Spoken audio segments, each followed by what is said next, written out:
Ak si klikol na toto video, tak to znamená, že máš nejaký cieľ v živote a dneska sa pozrieme na to, ako ich dosiahnuť s väčšou istotou. Jo. Pod mojou kamerou to si ty teraz a napravo si ty s tou korunou. Ty kráľ, kráľovna, kde chceš byť, keď dosiahneš ten cieľ.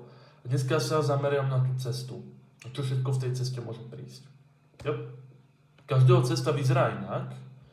A to preto, pretože každý máme iný cieľ a iný dôvod, prečo ho chceme dosiahnuť.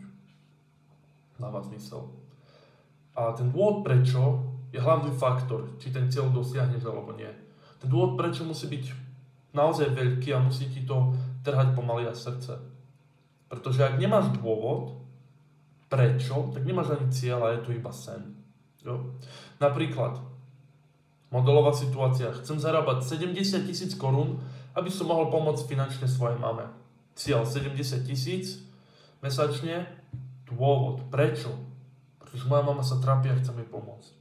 Chcem nový Mercedes, pretože mi to dodá sebavedomie a ľudia sa na mňa budú pozerať inak. Cieľ Mercedes, dôvod, prečo, sebavedomie a nejaký sociálny status. A treba sa spýtať, ako môj život bude vyzerať, keď takýto cieľ dosiahnem. Budem šťastnejší, budem sa vedieť postarať o svojich blízkych, pekné auto, krásny dom, budem zdravý. Je to veľmi subjektívne a záleží na tom, aký cieľ máme. Materiálny, nemateriálny, jo? Ale sú otázky, ktoré sa môžeme všeobecne a každý cieľ spýtať. A to je, prečo ho chcem dosiahnuť. To je ten dôvod. Ostaňme pri príklade s mamou, pretože sa moja mama trápi a chcem jej pomôcť.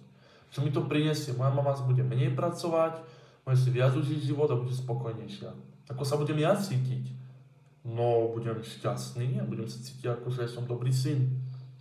Čo ak nedosiahnem tento cieľ? Tak mama bude trpieť proste, o koncu života sa trápiť, čo ja nechcem.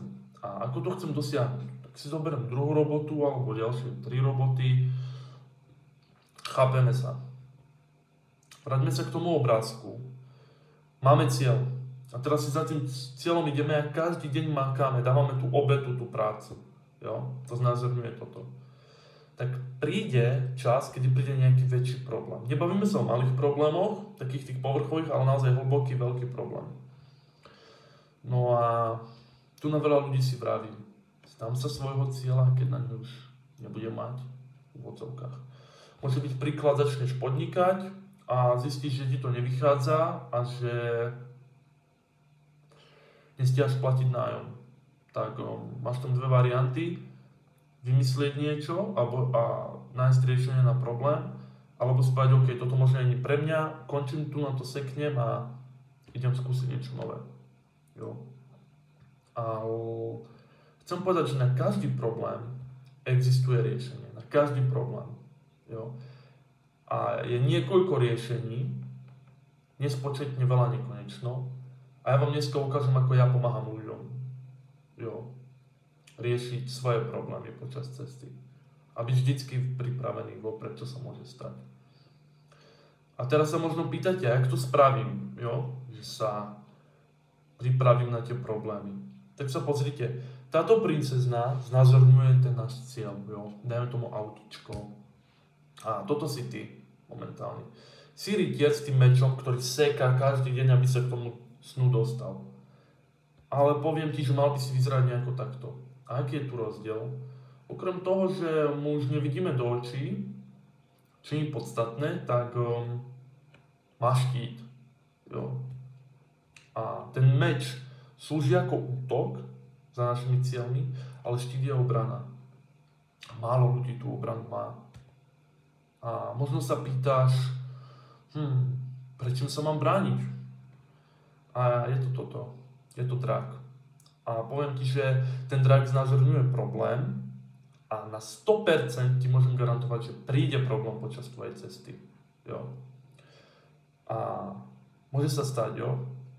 Príde problém, môžeš ochorieť vážne, môžeš si zlomiť nohu, môžeš byť mentálne vyčerpaný. Tých dôvodov je mnoho a problémov, ale v skratke príde niečo, čo mi skomplikuje život v kontexte, že už nemôžem ísť ďalej za svojimi cieľmi. Alebo mi to robí nesmierne ťažké. A preto máme ten štít. Preto ľuďom, ktorým pomáham, vytváram ten štít. Jo, priamo pre nich. Čo je ten štít? No na rovinu, ako sa vraví, je to zabezpečiť sa, jo. Tak to robím ja. Každý máme svoj názor na poistenie a vieme svoju verejnú mienku. Ja sa k tomu vyjadrovať nebudem, ale súcitím s ľuďmi, ktorí majú nejakú zlú mienku, pretože môžu si za to sami tí ľudia v obore. Jo? A myslím si, že jeden z hlavných dôvodov je, že väčšina tých ľudí predáva strachom. A OK, ono to funguje, ale povedzme si na rovinu, už to ľudia vedia dneska prečítať. Jo? Na niektorých to funguje, ale väčšina už proste chápe, že to je manipulácia k tomu, aby im to predali. Ale je to pravda, čo vravia. Áno, zajtra môže sa stať, spadne meteorít a prídete o rodičov, ale no tak. Keď sa na to pozrieme trošku z iného hľadiska, tak nám to príde hlúpe a vieme, o čo im ide. A ja som to robil kedysi takto tiež. A zistil som, že je to odpudivé. Môžeme sa na tom zhodnúť a preto to u mňa tak nie je.